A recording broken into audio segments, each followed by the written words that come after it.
Hi everybody, it's part 6 with the brilliant Brazilian David Clouter and Andrew It Roberts. is absolutely bodacious to be with you here today, Andrew. Well, thank you very much. It's the A to Z of property strategies. Now, How is that thing staying up there without gravity? my head. I I'll think tell it you what, must it's be. It's very heavy that clever. is. It's very Yeah, clever. that's good. Anyways, So, what are we doing today? well, we got, I think, two more Bs to squeeze in there. And then we'll be moving on to the C. Okay. So our first one is the builder flip. Do you remember the Harry Enfield character, Loads of Money, from the Loads of 1980s, money. where he sort of has this big wad of cash and he's a plasterer? Well, obviously builders are very fine fellas, but there are some people in that industry who do have quite a lot of cash available because it is a kind of cash fish thing. And what better way to store that cash for a while than to buy something, and it might not be something pristine, and you just kind of let it out as it is. So it's got the. Do you remember? Do you remember? I bet you don't, because I do. In the HMOs, slug trails on the carpet. Do you remember that? You'd wake up in the morning. It was rough in my day. Oh, in my day, you tell the young people that today they won't believe it. But yeah, so that kind of thing, really pretty awful. I So did agree to pay more than £1 a month for rent, though, David. well, that's the That might be the secret. problem. That is the secret. So some of these things, a little bit the worse for wear.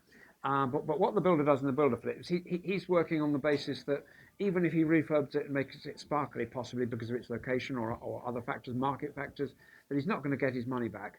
So he lets it out more or less as is, puts new curtains in and quick lick of paint Yeah. and that kind of thing, but doesn't do any sort of fundamental stuff.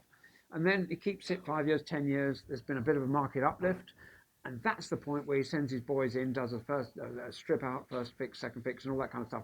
Makes it pristine, and before any tenant goes in there to soil it with even a fingerprint, it's on the market, staged, beautiful, pristine. And I have to say, Brilliant. I've done the occasional one of them myself, and I've lived in one as well as a tenant. They're a good idea. And builders will often buy projects just to keep their crew busy as well.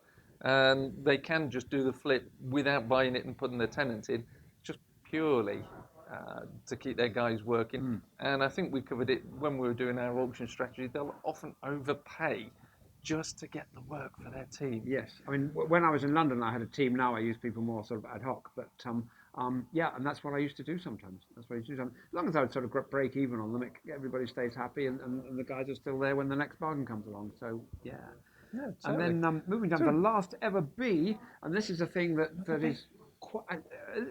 Until somebody writes in next week, you never know. Another of those emails. Absolutely. There's the one we had earlier, and that's been sitting there a whole week.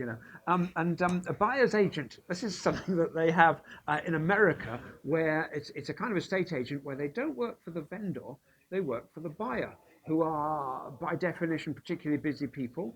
And these guys, they'll give you the requirements of what they're looking for. It's got to have the jacuzzi, the swimming pool, the sort of. It's got to look across the downs, going into the back, into the far distance. Got to have the village green where they play cricket, and all these boxes. And then they'll narrow it down to from different agents. A short list, about two or three. They'll show you the pictures. You say, "I'm going to go and have a look at that one."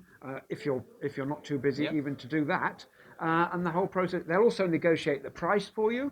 So they pay their own way in that sense, and what a good way sort of towards the top of the market to keep everything moving nicely and to keep everybody happy. Well, they have actually made a TV program on that called Location, Location, Location. Well, there Have you you go. actually seen that? I should get myself a telly. I haven't got one. I should get Yeah. myself a telly, shouldn't I?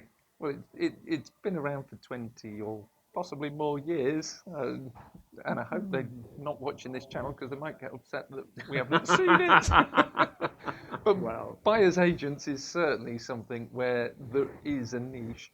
And it can also work if you're aligning yourself with a relocation company. So a business that has staff that it needs to move around the country or around the world, and they generally will hire people to assist their staff so that their staff can do the day job and not be worrying about the house.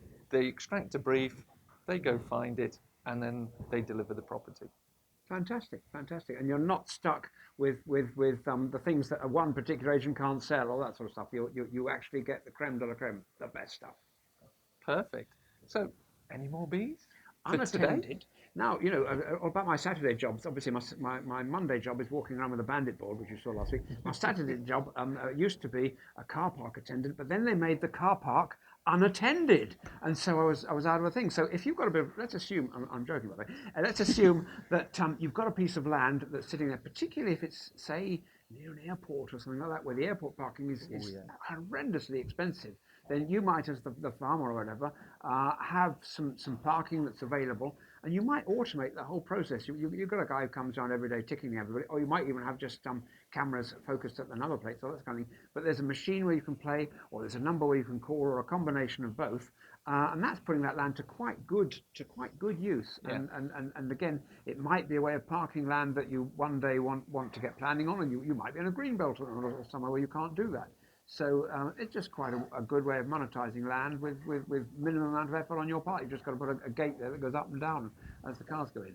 Yeah, no, Or well, not I've stayed in similar sort of things. Often it's more a hotel, and I'll stay at the hotel before or after a holiday, and I park at the hotel for a small fee, using their surplus land that the hotels near airports often have. And often they'll have a minibus then to take you to the actual airport, which fills up with a load of people. So it kind of works for It's everybody. a good one. Good one. I like that. That's nifty. Now, But here's did one. you really have a job as a car park attendant? Well, in a parallel universe.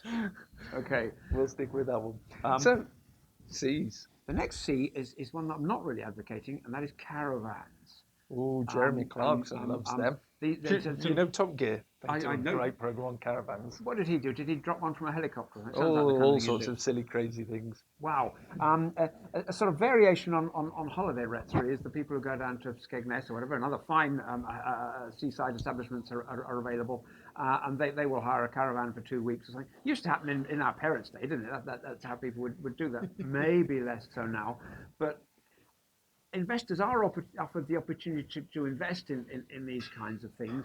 Your caravan, I don't know the exact numbers, but ballpark, your caravan might cost you 35 grand or something, and you can invest in one of those, and then you have to pay the site owner for the water and the other services to be connected, and he's also going to charge you a management fee, and you have to remember that it's only actually used for 3 or 4 months of the year, and the rest of the time it's empty, and can getting a bit stinky because it's damp and all this kind of thing. And you have to also remember that the value of the caravan that you paid 35 grand for or something, 2 years down the line, it's probably going to be worth about 2 grand. So if you must go into that sort of strategy, and it's not one that I advocate, for goodness sake, buy a second-hand one. Yeah. Well, I was going to say, there have been court cases about site owners as well of these caravan parks, where the contract is, shall we say, loaded in their favour, not yours. So do your due diligence. So Barges, coming back to B, and it's not on the list there, but it's just popped into my head because it's kind of a bit similar to caravans. And in the city where I live, it's so expensive that some of the people like teachers are forced to live on a barge because they cannot afford. what, they hold them at a pitchfork and push them onto barges? They do, and there should be a law against that, really, shouldn't there? One of the problems with barges, you see, is that they're cash-only purchases. You can't, you might get some kind, and with caravans as well, you might get some kind of personal loan, but these are always dodgy and at very high interest rates, if you know what I mean. So it ends up that people buying these barges are doing so for cash, which hugely restricts your market when you come to sell them. There's going to be no uplift, and a caravan can't sink, but a barge can. I was going to say, I've got a sinking feeling about that strategy, David. Sorry. Absolutely Couldn't so. resist. But we tell you things not to do as well as things to do, because they will be presented to you as opportunities. And to all caravan owners out there, you're all very fine people, but it's just not something that we personally would do. No. The cashback mortgage. Do you remember those? Yeah. I think everybody's had cash back on their mortgage, haven't they? Absolutely so. Have you had cash back on your mortgage? If you have, put some details I below have. what you've got.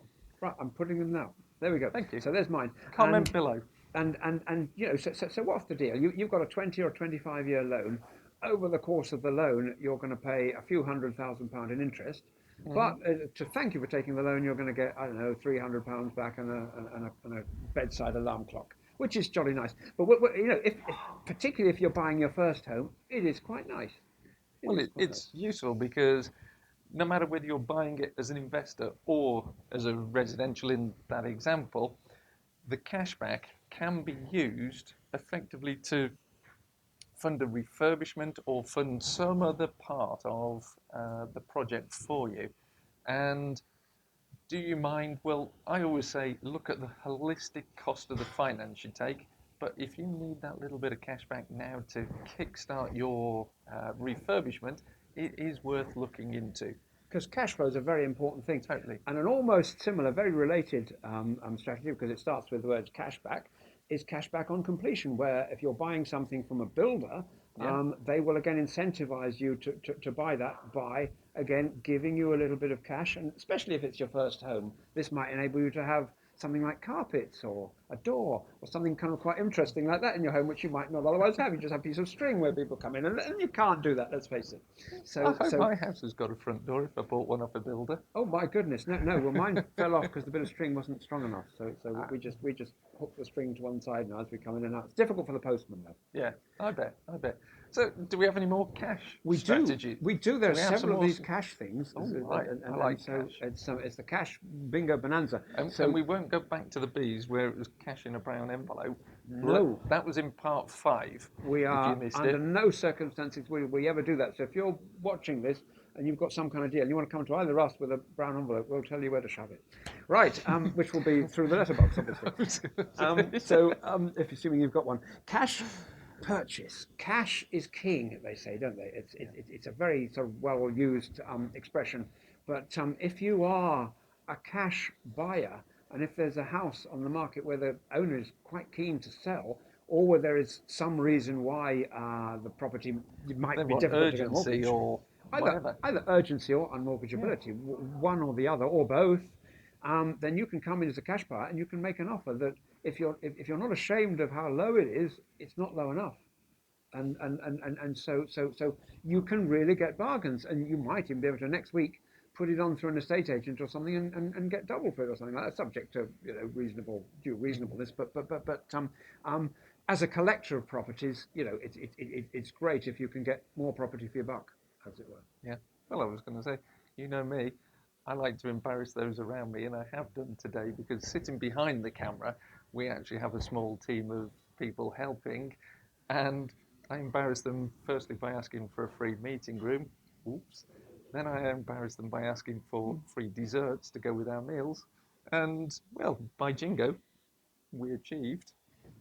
But it's about asking the question and not feeling embarrassed to ask a question. Absolutely. We'll have to do negotiation tips and tricks and this kind of thing, and we'll tell what we learned from the FBI as well when the time comes. We'll spill the beans. Absolutely. Just don't ask why. Oh no. Oh no. That's why. Now, cash reserve is another thing. Cash reserve is quite useful, and it enables you, in fact, to be a cash buyer. So in terms of your cash flow for your business, if you always have a little bit stashed aside that you're not going to spend, that is not accounted for, you can top this up, for example. You can take 10% off the top every month and stick it into this account, which is a sort of rainy day fund, if you like. Yeah.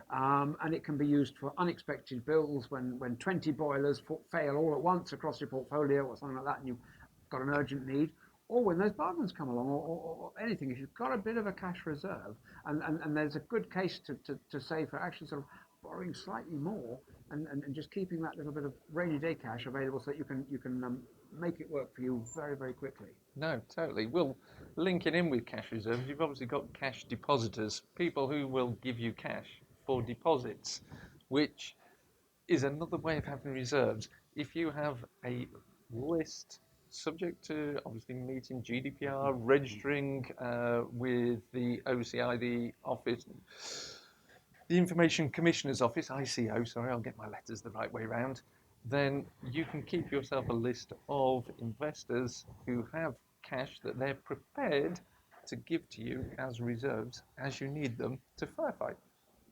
Absolutely so. Now the next one, ouch, claim your rent back, and that's how I saw it described. This was, I think, in Manchester, where Okay. 4, I think, youngsters who were in an LHMO, I think the 5th one declined to, took their landlord to court because he was in breach of certain legislation, Yeah. and the court fined him, and he had to give them all their rent. So that's live rent free for a year. Well, hey, if you're a tenant, if you're a landlord, it underlines the importance of compliance, and the law does change all the time, and it's down to you, not to your letting agent or somebody that you might nominate. It's down to you to get it right. So it's very, very important to always do your due diligence and always tick all those boxes. The list gets a bit longer every day. It does. But as it gets longer, that deters all the ne'er-do-wells and the people who are just sort of drifting in and out of the property world, so that the professionals who are there all the time can do their job better and can do more properties. Yeah. No, that was quite an unfortunate case for the landlord, and with a lot of the rule changes, I actually saw a post this weekend put out by Property 118, and it was to do with the fact that a landlord had been fined for not having a license on his HMOs. Now I know it's a slight digression to claiming your rent back, but the thing is, the rent also had to go back to the tenants who'd been renting in those HMOs. And not only did he get a £90,000 fine, but the rent went back as well. How painful is that? You're basically a busy fool for 12 months or 6 months, whichever the term is that your contracts are, giving the money back to your tenants. Don't let them claim the rent back. Absolutely not. Stay And on the right side of the law also, and keep up to date. don't let them watch this video. Uh-oh. Oops.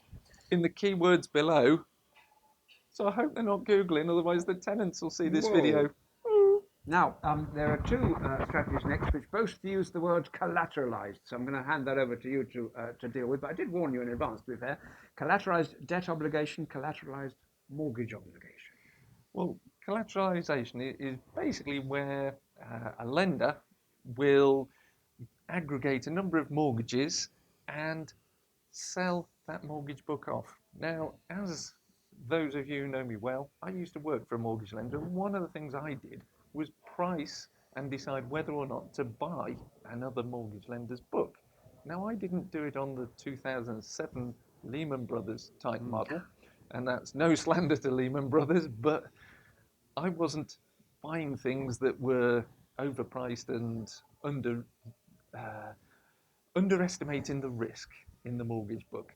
What the lender is seeking to do here is sell off things. So it's a bit like you as a portfolio landlord may have several properties, and therefore the business is worth more because you're selling the business as a whole, and somebody will pay a premium for your portfolio.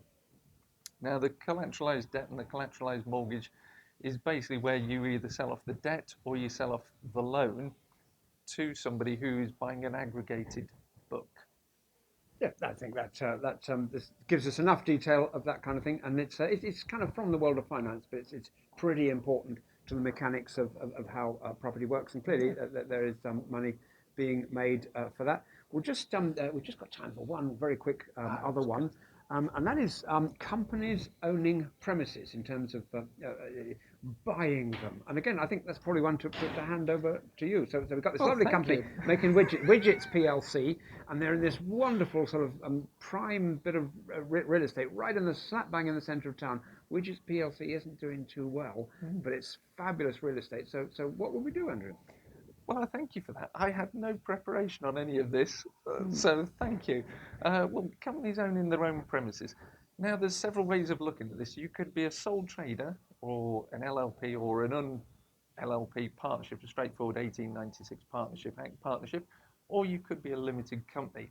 And the company can own the premises. Now, there's tax advantages of doing in various ways. We'll cover that separately. But basically, the business has a choice. It can either trade from premises it owns and pay a rent, or it can lease the premises from a third party, which could actually be your pension fund, for example. It could be yourself, so you're moving money from your left pocket to your right pocket, or it could be a third party totally unconnected. So companies owning their own premises, to me, is a very smart way of keeping the money in your business.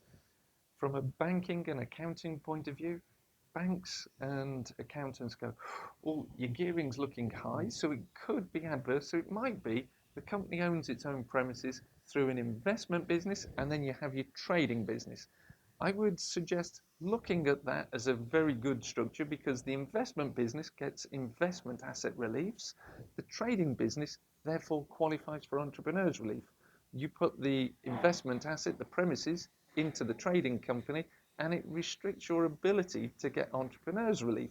So you'll take some tax planning advice on this one, and I'm not going to go any further into that, but it gives you an idea as to the benefits of owning it, because the mortgage and the capital you'll repay over the longer term will be much less than the renting. One little other slight point, because we're very near the end now on the same topic.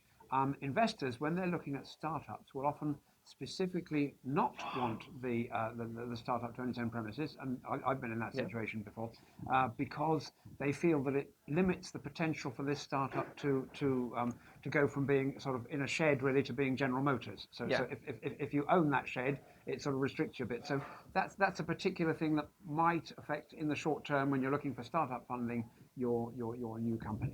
Yeah, no, absolutely. And businesses, as they grow and change, need different amounts of space. And if you were back in the 1950s, you needed more space because you had filing cabinets, great big typewriters on the desks. These days, it's probably all on a tablet or a laptop or a phone, and people are doing stuff in the cloud. So you're needing less space, we're printing less, therefore less filing cabinets, and the desks are smaller as well. So evolution in business is changing the amount of space we need. Therefore, owning premises can be advantageous, can be risky, but weigh it up, pros and the cons. I think that's all we've got time for today. Except to say that dropping a tablet, in the sense of an electronic one, on your foot is much less painful than dropping one of those big heavy typewriters from the days of yore. Definitely, you always come up with something that gets me. Thank you, David. Well, on that, we'll see you in part 7. Thank you very much. We hope you've enjoyed it. If you have, please like, subscribe, and hit the bell icon. And we'd love to hear your comments down below as well, because your comments actually fuel us on to do even more videos for you. And whether you like our weird and wacky style, or whether you like us to be a bit more serious. No all the chance. best. No chance. No See you next time. Thanks, everyone. All the best.